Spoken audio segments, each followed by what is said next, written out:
ओम नमो भगवते वासुदेवाय।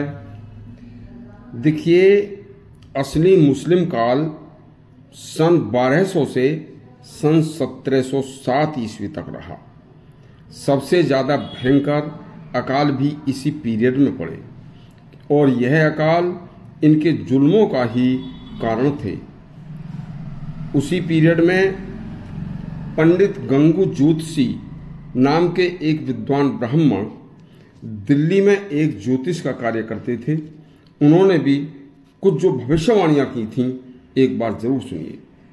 पुराने जमाने से चली आ रही यह कहावत कि यदि किसी का दिल दुखाने के बाद उसका लूटा हुआ धन कोई लूटता है तो वह उस लूटे हुए धन को बहुत ज्यादा दिनों तक इस्तेमाल नहीं कर सकता और कुछ दिनों के बाद उसका कुल वंश भी बहुत जल्दी ही डूब जाता है।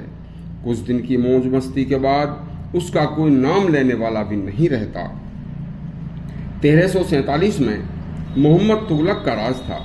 उसी जमाने में एक प्रकांड पंडित और ज्योतिषी गंगू पंडित नाम के विद्वान ज्योतिषी दिल्ली में रहा करते थे। उस जमाने में हिंदुओं पर साधु महात्माओं और पंडितों पर मुस्लिम शासक भारी जुल्म किया करते थे।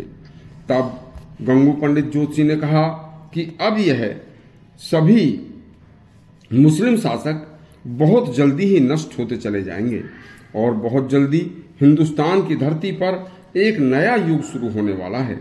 जल्दी ही तुम्हें कोई मुस्लिम शासक नजर नहीं आएगा और बस कुछ ही दिन के बाद अंग्रेजों ने मुस्लिम शासकों से बड़ी सुनियोजित तरीके से शासन को छीनकर पूरे देश पर अधिकार कर लिया था। एक बार बाबर एक युद्ध में विजय के मिशन पर निकला हुआ था। तब वह जंगल में अकेला कुछ सैनिकों के साथ रात्रि में जंगल में भारी बरसात में फंस गया।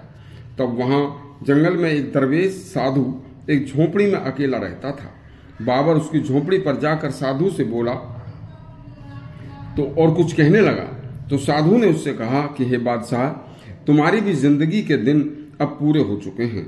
अब कुछ ही दिन बाद तुम भी संसार से कत्ले आम बेगुनाह हिंदू जनता और बेगुनाह साधु संतों की हत्याएं करके इन्हें जो कष्ट पहुंचा रहे हो, यह तुम्हारा कुकृत्य तुम्हें बख्शेगा नहीं। हिंदू भी उसी भगवान के तुम्हारे खुदा के बनाए हुए इंसान हैं जिन्हें तुम तड़फा तड़फा कर मार रहे हो। इतना सुनकर बाबर ने उस बेगुनाह दरवेश की हत्या कर दी थी। बाबर ने भारत की सामाजिक स्थिति के बारे में लिखा है कि यहाँ के लोग सुंदर व आकर्षक नहीं हैं तथा इनमें आपसी प्रेम का अभाव है। यहाँ के किसान मजदूर लंगोट बांधते हैं, औरतें एक धोती पहनती हैं। यह लोग असामाजिक अव्यवहार कुशल हैं और बदसूरत हैं। इनको केवल हमारी गुलामी के लिए ही बनाया है। इनके छोटे छोटे राजाओं को एक एक करके हराना, इन पर अपना कब्जा करना कोई बड़ी बात नहीं है।